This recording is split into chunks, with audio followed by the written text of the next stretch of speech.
What is up, YouTube, and welcome to this, The Nevers, Episode 4 Breakdown, Recap and Review. The show continues to be a total joy to watch week to week, with an incredibly strong lead in the actress who plays Amalia True, and I really do adore her best friend bromance with Penance. But while the plot doesn't seem to be progressing in an obvious way, and at times I have to rewind scenes to pick up on the vague dialogue, it's still a lot of fun, but I do hope at some point we will, get down to the nitty gritty. And I do think that our Victorian X-Men show could do with a few more of the B team doing some of the work. It does seem to always fall to Amalia. But we open with the aftermath of Mary's funeral as they sing Accept a Group head there and heckle. As Amalia is not there, she's out off drinking. The group who are heckling are the purists, who I'd imagine are growing in numbers. There were some people with armbands last week around the fake orphanage as a front for experimentation, and the question is, who is behind them? Now, in the episode they are interviewed and Mundy even wants to fight them, as of course it was his ex-fiance's funeral, but they hand over a card with Swan's logo on, and hey, he may be a brothel owner, but yeah, he ain't stupid, and Mundy says it may not be him, but it's one of his toffs. While we know by the end of the episode Lord Masson is running a proxy war against the Touched, I still imagine that Lavinia is involved somehow with these purists. She has a reason to hate Swan due to his involvement with Oggy, and I really doubt she has no idea about that, which is curious. And while Lord Masson has beef with the posh brothel owner, he could also be using both this and the purists with help from Lavinia to whip up some really anti-Touch sentiment, as not only does he want to get rid of them, but Lavinia also wants to experiment on them.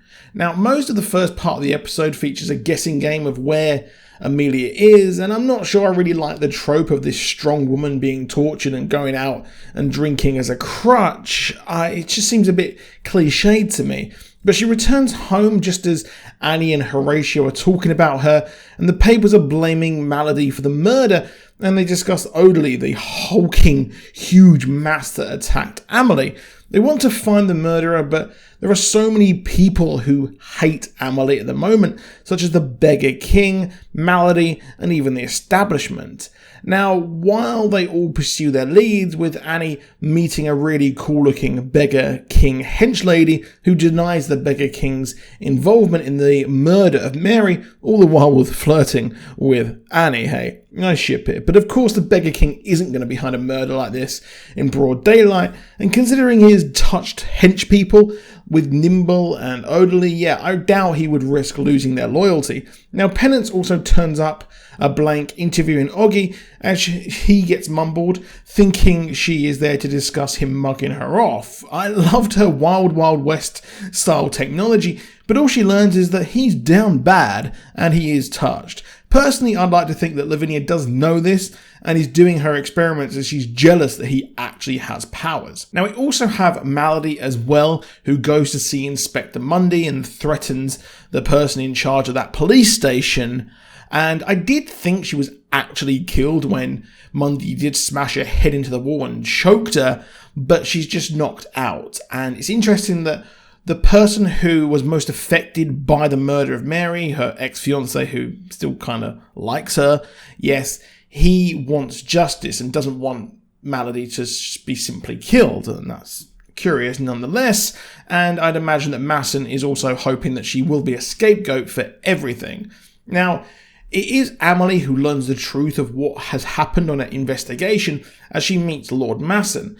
The verbal duel and back and forth was superb here, as Lord Masson is just thoroughly and totally unlikable, and he explains in a hypothetical roleplay that the people who are behind the murder would see the gifts of the Touched as an attack not only on society but the British Empire as a whole and its stability. They would not see these powers as, a gift, and they would actually see it as an affliction to be fixed and cured, unless that is how Lord Masson sees this, especially with his daughter who is being kept in the basement, and he has rallied people like that to his cause. Of course, Lucy, we know at the end. Now, just like social justice, those in their ivory towers resist equality as it affects their bottom line. At the start, when he chastised the dock workers for the gall of wanting to be fairly paid for handling bombs, he frames it that they should be doing all they can for the war effort in the Empire, blah, blah, blah. If he paid them more wages for this, they would want more equal rights, and so on and so forth until his rich elite were no more. Same for the Touched, as these powers cannot be bought or traded, and if the Touched realise their power and what little superficial power the elite really have, the Empire could crumble within.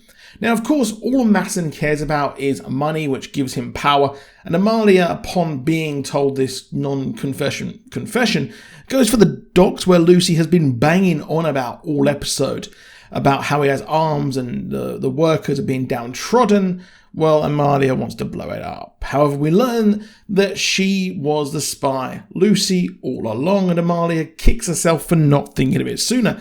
I must be thick, as I did do a shocked Pikachu face, and Amalia points a gun right away at her, and Lucy is seemingly on Masson's side, as she also has her touched power and sees it as an affliction. Well, of course, her son did die in her hands because she can destroy anything with her hands.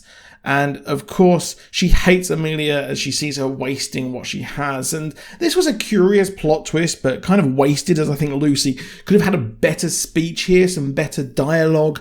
Just seems a bit of a waste, to be honest. However, Amalia actually took advice from Masson and decides not to kill someone who could talk. She extracts her information and revenge, much to the shock of Masson, who I'd imagine will escalate his efforts against them going forward. And it will be more of an overt attack on these Touched. However, the biggest mystery is that throughout the episode we see Myrtle having worked out the Song of Mary, and the supporting Touched have a collaborative effort to work out what it means, as it's repeated back to Amalia, who cries. I mean, what the heck is going on? I like the show, but the plot moving forward like this is incredibly kind of convoluted and vague for not really much reason. But she's told to go into the city and heal and come below and find me. I think that is a code for her to track, but to be honest, I think it is the creator of the Touched, as we know someone speaking through Mary and is clearly speaking to our new de facto leader. It could be telling her to come to where the glowing orb that Lavinia is kind of funding an expedition or an excavation for, So I think we might next episode finally actually see what any of that is and what the motivation of the people who made the Touched were.